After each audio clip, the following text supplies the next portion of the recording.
The biggest challenge right now is climate change. The weather now is changing even between seasons and within the season. Most of the agriculture in my country is rain-fed. I think less than 10% of the land is actually irrigated.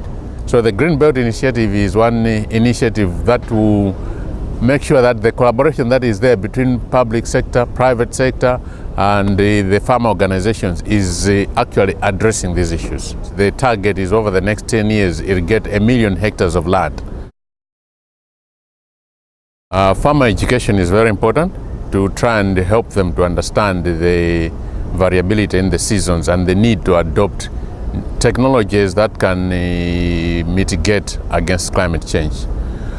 So one of the things that we're doing as an organization is we're working with various donor partners to implement conservation agriculture. You are helping the smallholder farmers not to till the land all the time, because traditionally farmers make ridges every year. We've seen that it is not as beneficial, and it opens up the soil so that you lose a lot of moisture that gets in when the rain comes in. So what we're saying under conservation agriculture is that you leave a lot of biomass on the ground. You try and promote the soil to rejuvenate by leaving as much biomass as possible. You disturb the soil as little as possible, and then you also plant fertilizer trees.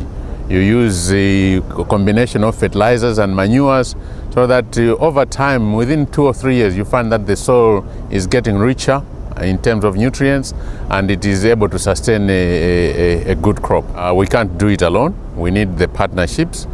For example, in the conservation agriculture, we are, as NASFAM, part of the National Conservation Agriculture Task Force. In that, with government, with the private sector, with the NGOs and farm organizations, we are trying to agree, first of all, what do we mean by conservation agriculture, and what are the methods that we should be using so that we can harmonize everything that's happening, so that we have a common understanding. When we work in tandem and delivering the same message, we find that the adoption rates are much, much higher. The politicians are politicians.